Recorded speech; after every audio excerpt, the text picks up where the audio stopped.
Hello मेरे partners, कैसे हो? आज मैं आपके सामने 12th का एक चैप्टर है मनी एंड बैंकिंग को कंप्लीट करता हूँ। ठीक है, उससे पहले मैंने आपको बैंकिंग के और कुछ इंपॉर्टेंट टॉपिक्स आपको समझाए थे। ठीक है, आज मैं मनी से स्टार्ट करता हूँ और मनी के आगे ले चलता हूँ आपको, और उसके बाद कुछ इंपॉर्टेंट क्वेश्चन भी आपको बताऊंगा। ठीक है, तो सबसे पहले है मनी। उससे पहले आपको जानना पड़ेगा कि मनी से पहले क्या था।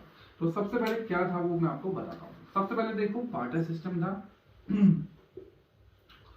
बार्टर सिस्टम था सबसे पहले। तो बाटा सिस्टम का मतलब है जब हम एक्सचेंज करते हैं गुड्स एंड सर्विसेज को, किसमें? जब कमोडिटी को कमोडिटी से एक्सचेंज करते थे। सॉरी, इसमें ये बाटा सिस्टम, जब हम क्या करते थे, कमोडिटी को कमोडिटी से एक्सचेंज करते थे। इसका मतलब है जब हम गुड्स के बदले क्या करते थे, गुड्स का एक्सचेंज करते थे, इसे बोलते हैं बार्टर सिस्टम। ठीक है, ये जो सिस्टम था ये फ्लॉप क्यों हुआ, इसकी क्या लिमिटेशंस थी, मैं आपको बताता हूँ। ठीक है, इंपॉर्टेंट है, और वही क्या बनेंगे, मनी के फंक्शन बनेंगे। मैं यहाँ पे मनी फंक्शन लिख देता हूँ ताकि आपको लग जाए। देखो यहाँ पे मनी, ये देखो मनी फंक्शन, ये आपको मैं यहाँ पे लिख देता हूँ। इंपॉर्टेंट है, आपको इजी वे में याद भी करा दूंगा। ठीक है, तो सबसे इंपॉर्टेंट है कि इसकी जो लिमिटेशन थी वही इसके क्या बने, फंक्शंस बने। ठीक है, तो इसको देखते हैं इसकी क्या लिमिटेशन थी। देखो, बार्टर सिस्टम का मतलब है कमोडिटी का कमोडिटी से एक्सचेंज करना। ठीक है, इसमें क्या प्रॉब्लम आई मैं देखते हैं। सबसे पहले देखो कौन सी प्रॉब्लम आई। सबसे पहले देखो कि हमें इसमें क्या है, डबल कोइंसिडेंस है।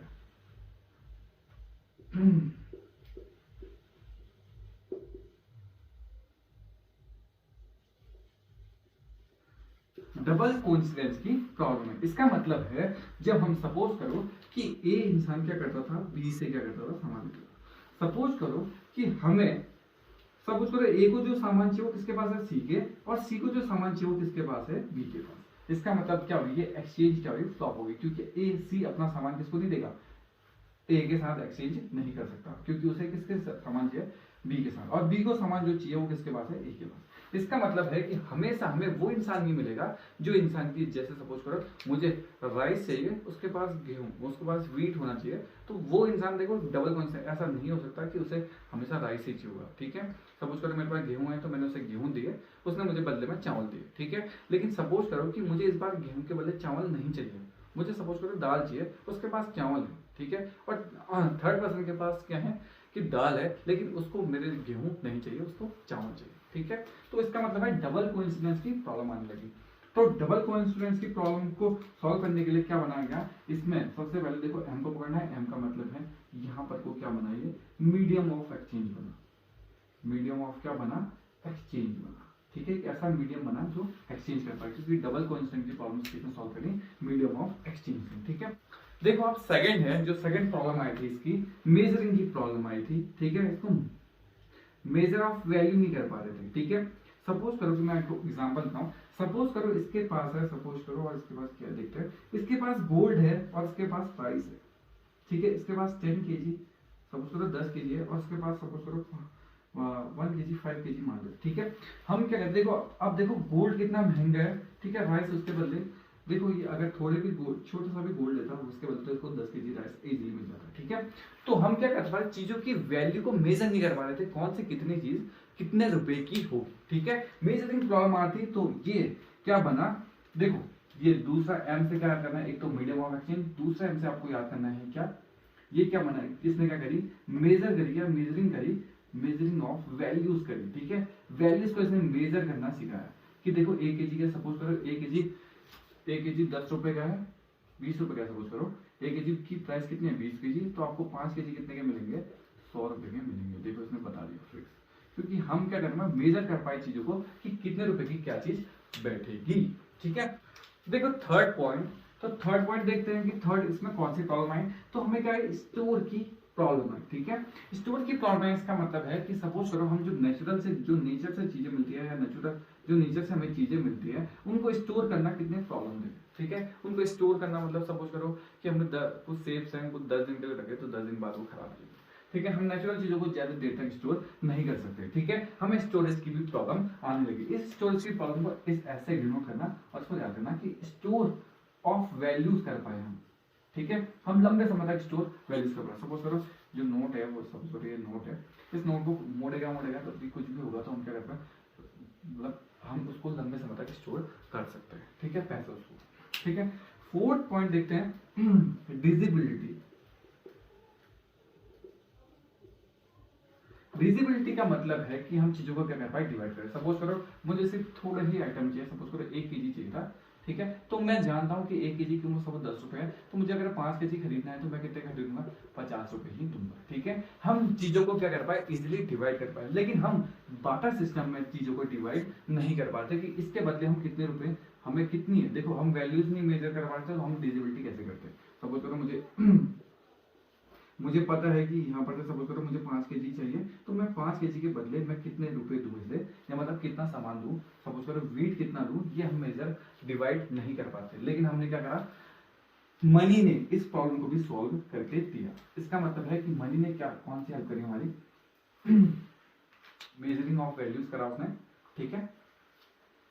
देखो ना, इसका मतलब है ट्रांसफर ऑफ क्या करा, ट्रांसफर ऑफ वैल्यूज करा, ठीक है। वैल्यूज का हम क्या कर सकते हैं, ट्रांसफर कर सकते हैं, डिवाइड कर सकते हैं कि 1 केजी इतने का है तो 10 केजी कितने का होगा, ठीक है। हमसे क्या करा कि ट्रांसफर करके वैल्यूज को बताया। सपोज करो हमें 1 केजी वीट के बदले हमें कितना, सपोज करो इस राइस 1 केजी राइस के बदले कितना वीट मिलेगा, हमने उसकी ट्रांसफर ऑफ वैल्यूज कर पाए, ठीक है। वैल्यूज को हम क्या कर पाए, ट्रांसफर भी इजी वे में कर पाए, ठीक है। नेक्स्ट है फोर्थ में कौन सी प्रॉब्लम आई, इसमें लिख सकते हैं कि हम डेफर्ड पेमेंट, डेफर्ड हो या इसको फ्यूचर पेमेंट्स में लिखते हैं। देखो सपोज करो कि हम कोई नेचुरल चीज को ज्यादा समय तक, सपोज करो दूर तक हमने क्या करना है, सपोज करो ट्रैवलिंग करानी है या आप समझ लो कि स्टोर करना है। सपोज करो मैं आपको एग्जांपल देता हूँ, सपोज करो एक सिंपल सा ए और बी ने क्या करा, बोला सपोज करो इसने इसको सेव दिए, इसने उस सेव को क्या करा, कुछ भी नहीं करा और 10 दिन तक क्या कर दिया, एक बॉक्स के अंदर रख दिया कि 10 दिन के बाद मैं इसको 10 दिन के बाद क्या करूंगा, इस सेव को उसको लौटा दूंगा, ठीक है। तो लौटाऊंगा तो 10 दिन के बाद क्या होगा, इसकी क्वालिटी डाउन हो जाएगी, ठीक है। उसकी क्वालिटी और इसकी मतलब जो भी क्वालिटी होगी वो खराब हो जाएगी, 10 दिन के बाद सेव खराब हो जाएंगे। लेकिन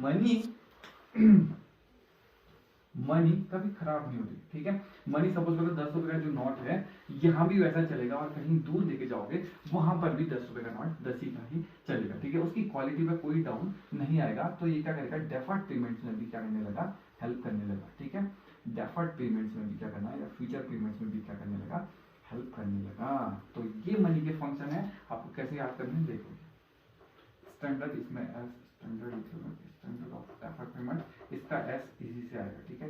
ये 2 एस ट्रांसफर ऑफ वैल्यूज ये इससे आएगा, स्टोरेज इससे आएगा, ये वाला स्टोरेज ठीक है, ये एस इससे आएगा। तो मनी फंक्शन में क्या है, देखो मेजरिंग ऑफ वैल्यूज, हम मेजर कर पाए वैल्यूज को, मीडियम बना हुआ exchange of goods and services, store कर सकते हैं हम किसी की वैल्यूज को, ठीक है, ट्रांसफर कर सकते हैं किसी की वैल्यूज को, और क्या करें, डेफर्ड पेमेंट भी कर सकते हैं। डेफर्ड पेमेंट का मतलब है फ्यूचर पेमेंट,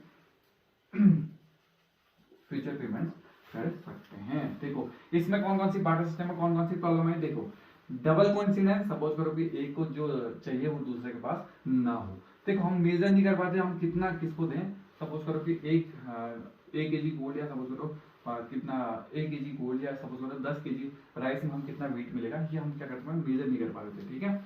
उसके बाद स्टोर नहीं कर पाते चीजों को, ठीक है, स्टोरेज में प्रॉब्लम आती है, ठीक है, क्योंकि नेचुरल चीजों क्या होती है, स्टोरेज क्या होता है, लंबे समय तक नहीं होती, वो खराब हो जाती है, ठीक है। डिवाइड नहीं कर पाते चीजों को कि इसके बदले कितना मिलेगा, इसके बदले हम वैल्यूज का कर पाते, डिवाइड नहीं कर पाते। सपोज करो आप घोड़े को थोड़ी काटो, अब सपोज करो कुछ एनिमल्स है, कोई मुझे सिर्फ 5 केजी है तो उसको क्या करो, एनिमल को थोड़ी काटो, ठीक है, हम डिवाइड नहीं कर पाते चीजों को, ठीक है। उसके बाद क्या कर रहे हैं, डेफर्ड पेमेंट का मतलब फ्यूचर पेमेंट्स नहीं कर पाते थे, ठीक है, क्योंकि फ्यूचर तक नेचुरल चीजें नहीं बचेंगी, लंबे समय तक वो चीजें स्टोर नहीं हो सकती और उसकी क्वालिटी में डाउनवर्ड्स आ सकते हैं, ठीक है। उसके बाद इनको सॉल्व करा किसने, मनी ने। कैसे करा, देखो इसके 2 एम पकड़ने हैं, ये दोनों इसके क्या है, प्राइमरी है, ठीक है, और बचे ये 3 कौन है, उसके सेकेंडरी फीचर्स या सेकेंडरी फंक्शन है। प्राइम फंक्शन में एम पकड़ना है, दोनों एम, मीडियम ऑफ एक्सचेंज बना और मेजरिंग ऑफ वैल्यूज बना। इसके बाद इसका लास्ट का एस पकड़ना है, S for storage of value और स्टैंडर्ड ऑफ डेफर्ड पेमेंट, ठीक है, और इसका टी पकड़ना है, ट्रांसफर ऑफ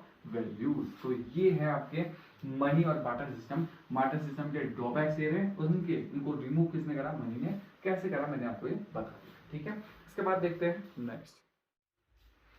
देखो अब नेक्स्ट मैं आपको बताता हूं कि आरबीआई या सेंट्रल बैंक के फंक्शन बताता हूं, वो मोस्ट इंपॉर्टेंट है और आपसे पेपर में भी पूछेगा, ठीक है। यहां पे लिखता हूं सेंट्रल बैंक, ठीक है, और कौन है वो आरबीआई। इसके फंक्शन आपको लर्न करने हैं। देखो मैं आपको इजी वे में इसके फंक्शन याद करा रहा हूँ, कैसे आपको ट्रिक से याद करना है। सबसे पहले देखो, सबसे पहले आपको इसके आई को पकड़ना है। इसका मतलब है इशू। क्या है इशू? इशू क्या करता है? वो नोट को इशू करता है बस। ठीक है, पहला पॉइंट यहीं से बनाना है। आरबीआई यहाँ पे खत्म हो रहा है, वहां से। इसका मतलब है वो इशू ऑफ क्या करता है? नोट करता है, या करेंसी लिख सकते हो कि करेंसी को क्या करता है? इशू करता है। ठीक है, सिर्फ 1 रुपए के छोड़ के ये सारी करेंसी को क्या करता है? इशू करता है या छापता है। ठीक है, उसके बाद नेक्स्ट पॉइंट आपको किससे याद करना है? इस बी से याद करना है। देखो बी से, इस बी से आपको बनेगा, देखो ये बैंकर्स ऑफ द गवर्नमेंट है। ठीक है, इसका मतलब है कि ये क्या करता है कि बैंक एक ऐसा बैंक है जो गवर्नमेंट को क्या करता है? फाइनेंशियली भी सपोर्ट करता है। ठीक है, देखो ये बैंक के लिए क्या करता है? एडवाइस भी देता है, देखो एजेंट की तरह भी काम करता है, और फाइनेंशियल पॉलिसीज बनाने में भी हेल्प करता है। ठीक है, मॉनेटरी पॉलिसीज बनाता है कौन? आरबीआई। ये सभी चीज से एडवाइस देता है। ठीक है, एजेंट की तरह काम करता है, उसे सजेशन देता है। ठीक है, उसकी पॉलिसीज बनाने में हेल्प करता है। ठीक है, तो ये क्या है? बैंकर्स ऑफ द गवर्नमेंट है। इसी बी से एक पॉइंट और याद करना है। देखो इस बी से एक चीज और होगा, बैंकर्स बैंक है। इसका मतलब है कि सभी बैंकों का क्या है? फादर ऑफ द बैंक कहते हैं इसे। तो सभी बैंकों का क्या है? बाप है। ठीक है, उसके बाद नेक्स्ट क्या है कि ये सभी बैंक, सभी और क्या करता है? सुपरविजन करता है, कि सुपरवाइज करता है, सभी बैंकर्स के ऊपर निगरानी रखता है। ठीक है, ये बैंकर्स बैंक है, सभी के लिए पॉलिसीज बनाता है। ठीक है, नेक्स्ट तुम्हें किससे याद करना है? इस सी से। सी का मतलब है ये क्या करता है? कंट्रोल करता है। किसे कंट्रोल करेगा? किसे? Money supply. किसे करेगा? मनी सप्लाई को क्या करेगा? कंट्रोल करेगा। मनी सप्लाई, मनी सप्लाई को क्या करेगा? कंट्रोल करेगा। या यहाँ पर क्रेडिट को भी लिख सकते हो कि उधारबाजी को भी क्या करेगा? मनी क्रेडिट को भी क्या करेगा? ये कंट्रोल करेगा। मनी सप्लाई को अप या डाउन करने में इसकी पूरी योगदान है। ठीक है, ऐसी पॉलिसी बनाता है जिससे क्या अप या डाउन होती है। ठीक है, इसके बाद है ये आर। इस आर से, सॉरी ये आर भी भूल जाता है यहाँ पे। आर का मतलब है क्या? रिजर्व बनाता है। रिजर्व देखते हैं किसका? देखो ये रिजर्व बनाता है। रिजर्व किसका बनाएगा? फॉरेन एक्सचेंज करेंसीज या फॉरेन करेंसीज का क्या करेगा? ये क्या बनाता है? रिजर्व बनाता है, अपने पास रखता है। क्या? फॉरेन करेंसीज रखता है। ठीक है, इसे स्ट्रेन ऑफ फॉरेन एक्सचेंज या फॉरेन करेंसीज भी बोलते हैं। ठीक है, ये रिजर्व की फॉर्म में उसको रिजर्व करेगा फॉरेन करेंसीज को। ठीक है, मोस्ट इंपॉर्टेंट है ये। ठीक है, उसके बाद बताता हूं आपको। उसके बाद आपको इससे लर्न करना है, इसका एल पकड़ना है। इसका मतलब है ये क्या है? Lender of last resort. इसका मतलब है कि लास्ट होप कौन है हमारी? सपोज करो कहीं से आपको पैसा ना मिले, तो उसके बाद आपकी आखिरी उम्मीद कौन है? आरबीआई। सपोज करो कमर्शियल बैंक या कोई बैंक आपको पैसे देने से मना कर रहा है, सपोज करो उसका इतना पैसा है नहीं, तो ये आरबीआई क्या करेगा? लास्ट में आपको पैसे प्रोवाइड कराएगा। ठीक है, कि lender of the last resort. जैसे बोलते हैं रेगिस्तान में, सपोज करो रेगिस्तान में तुम भटक, लास्ट में जो पानी मिलेगा वो क्या मिलेगा? इसे बोलते हैं lender of the last resort. इसका मतलब है कि आखिरी उम्मीद है कौन? आरबीआई। ठीक है,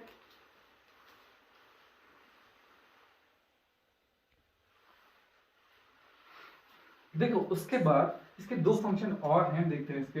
इस सी को और पकड़ना है, इस सी से एक और बनेगा, क्लीन हाउसिंग भी है इसके। Clean housing. ठीक है, क्लीन हाउसिंग का मतलब है सपोज करो कमर्शियल बैंक कहीं पे फंस जाए, तो उसकी हेल्प कौन करेगा? आरबीआई करेगा। ठीक है, उसको एडवाइस देगा। ठीक है, उसकी लिक्विडिटी को बढ़ाएगा। सपोज करो उसके पास लिक्विडिटी की प्रॉब्लम आ रही है, तो उसकी लिक्विडिटी को भी सॉल्व कौन करेगा? आरबीआई करेगा। ठीक है, सेंट्रल बैंक करेगा। ठीक है, एक लास्ट पॉइंट है इसका,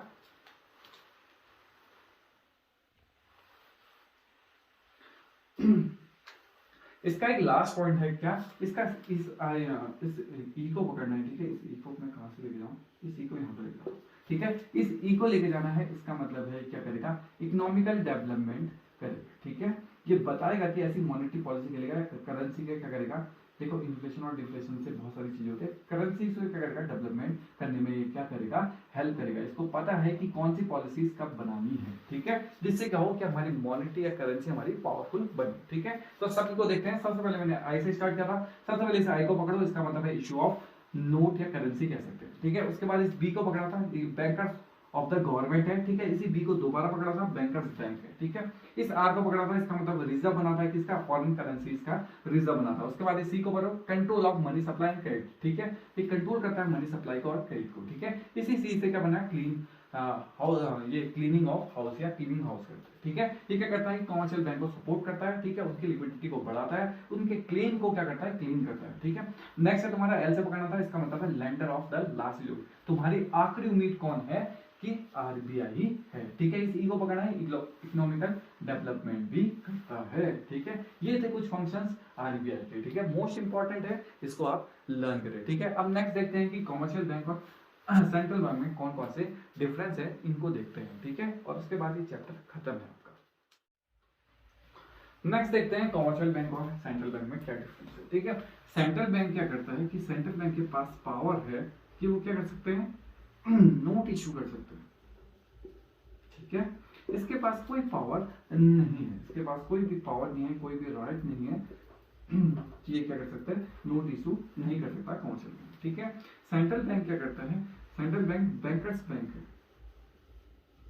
ठीक है। बैंकर्स बैंक मतलब क्या है कि सबसे बड़ा यही बैंक है, ठीक है। ये इसका एक पार्ट है, मतलब इसका ये कमर्शियल बैंक एक अलग है, ये क्या करते हैं, इसके अंडर काम करते हैं, ठीक है। तो ये क्या है कि इसके सबऑर्डिनेट्स हैं, ठीक है, सबऑर्डिनेट्स या इसको सपोर्ट करते हैं, सपोज करो ये बैंकर्स बैंक है, ये अपेक्स बैंक है, सबसे बड़ा बैंक यही है अपेक्स बैंक, तो ये कोई अपेक्स बैंक नहीं है। ये क्या करता है कि कॉमन पब्लिक से डील नहीं करता है, कॉमन पब्लिक के साथ डायरेक्टली डील नहीं करता, कॉमन पब्लिक के साथ एक जनरल पब्लिक के साथ ये डील नहीं करता है, ठीक है, डीलिंग नहीं करता है। लेकिन ये जनरल पब्लिक के साथ कनेक्ट रहता है, ठीक है, जनरल पब्लिक के साथ, ठीक है, उनकी डिपॉजिट्स और विड्रॉ कॉमन पब्लिक के साथ ये करता है, डील करता है, ये डील करता है, ठीक है। नेक्स्ट है तुम्हारा, देखो इसके पास नोट छापने की है, और इसके पास बैंकर्स बैंक है, सबसे अपेक्स बैंक है, ये उसका बैंक नहीं होता, ठीक है। ये क्या करता है, कॉमन क्या करता है, ये कॉमन जो पब्लिक है उसके साथ डील नहीं करता है, ये इनके साथ डील करते हैं, ठीक है। नेक्स्ट है इनका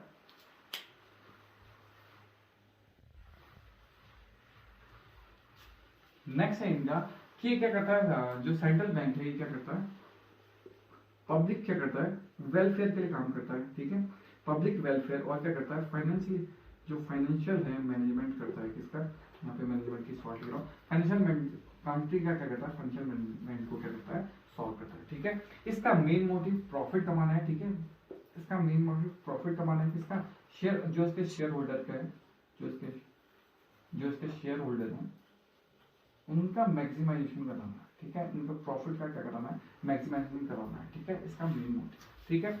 नेक्स्ट है तुम्हारा, इसका नेक्स्ट पॉइंट है क्या करता है, रिजर्व करता है किसको, फॉरेन एक्सचेंज को, ठीक है। नेक्स्ट है कि क्या करता है, फॉरेन एक्सचेंज को क्या करता है, रिजर्व करता है। ये डील कर सकता है, ये डील करता है किसके साथ, फॉरेन एक्सचेंज के साथ, लेकिन इसे क्या करना पड़ता है, परमिशन लेनी पड़ती है किससे, सेंट्रल बैंक, ठीक है। और ये क्या कर सकता है, चेकबुक इशू कर सकता है,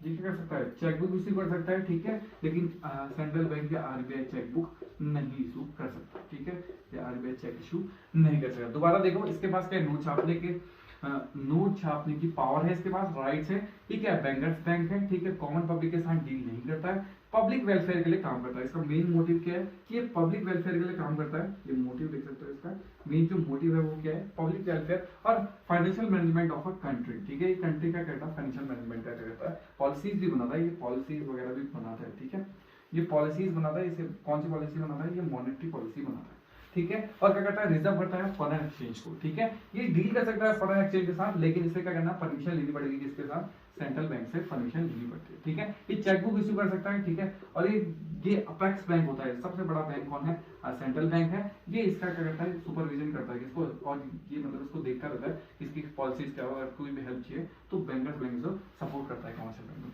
ये कनेक्ट रहता है किसके साथ, लोकल पब्लिक के साथ, या कहीं की पब्लिक के साथ डायरेक्टली डील करता है, ठीक है। इसका मेन मोटिव है प्रॉफिट करना अपने शेयर होल्डर्स का, जो इसके पास शेयर होल्डर्स हैं उनको क्या करना, प्रॉफिट मैक्सिमाइजेशन देना, ठीक है। ये डील करता है किसका, फॉरेन एक्सचेंज का, लेकिन परमिशन मांगता है, ठीक है। ये तो तुम्हारा मनी एंड बैंकिंग का चैप्टर मोस्ट इंपॉर्टेंट, ठीक है। इसमें से क्वेश्चंस क्या पूछेगा, एक चीज शायद से मिस हो रही है, वो मैं आपको बताता हूँ, ठीक है।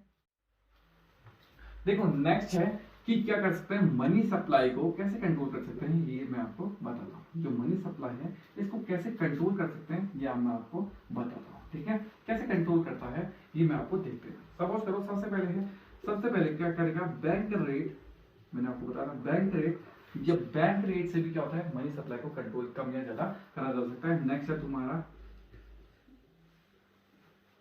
लीगल रिजर्व रेशियो, ठीक है, इससे भी कंट्रोल हो सकता है। थर्ड है तुम्हारा अप या डाउन, मनी सप्लाई को क्या होता है अप या डाउन करने से इनसे बहुत सारे चेंजेस आते हैं, लास्ट में बताऊंगा कैसे, ठीक है। ये मैंने आपको अच्छे से पढ़ा रखा है इसमें, इससे पहले वाली वीडियो में, और वहां जाके देख सकते हैं। कैश रिजर्व रेशियो से भी हो सकता है, ठीक है, लिक्विडिटी रेशियो से भी हो सकता है, अप और डाउन होने की वजह से क्या होता है मनी सप्लाई को कंट्रोल करा जा सकता है, ठीक है। नेक्स्ट चौथा है तुम्हारा ओपन मार्केट ऑपरेशन, ये भी मैंने आपको वहां समझाया, ठीक है, ओपन मार्केट ऑपरेशन, इससे भी क्या होता है मनी कंट्रोल हो सकता है, ठीक है। फिफ्थ है तुम्हारा कौन सा, ओपन मार्केट ऑपरेशन के बाद मैंने आपको बताया था मार्जिन रिक्वायरमेंट, ठीक है, मार्जिन रिक्वायरमेंट किसमें होता है, कोलैटरल सिक्योरिटीज में होता है। मार्जिन रिक्वायरमेंट से भी क्या हो सकता है अप या डाउन हो सकता है, ठीक है। इनके साइन बताना आपको मैं इजी वे में एक ट्रिक बता देता हूँ। देखो बैंक रेट, देखो बैंक रेट, रेपो रेट, ठीक है, और बराबर लीगल रिजर्व रेशियो, देखो कैश रिजर्व रेशियो, ठीक है, एसएलआर, ठीक है, ओपन मार्केट ऑपरेशन, ठीक है, और जो मार्जिन है, जो ये मार्जिन है, ये जो मार्जिन रिक्वायरमेंट, ये एमआर लिखता हूँ। अगर इन सबका मैं ऊपर को कर दूं तो मनी सप्लाई क्या हो जाएगी, जो सप्लाई है मनी की वो क्या हो जाती है डाउन हो जाती है, ठीक है। और वाइस वर्सा कि अगर में ये क्या होंगे, ये सारे घटेंगे तो मनी सप्लाई का क्या हो जाएगा, क्या हो जाएगा, मनी सप्लाई क्या हो जाएगी बढ़ जाएगी, ठीक है। ये कुछ इसके मनी सप्लाई को कैसे कंट्रोल करता है, ये कुछ इसके इंस्ट्रूमेंट है, ठीक है। ये मैंने आपको पिछले उसमें पढ़ाए थे, एक बार मैंने आपको रिवाइज करा दिया, ठीक है। तो ये थी मनी एंड सप्लाई की वीडियो, ठीक है, ठीक है, ये थे इंस्ट्रूमेंट इसके मनी सप्लाई के, ठीक है। आई होप आपको ये वीडियो पसंद आएगी, ठीक है, लाइक करें, शेयर करें, कमेंट करें, ठीक है, थैंक यू।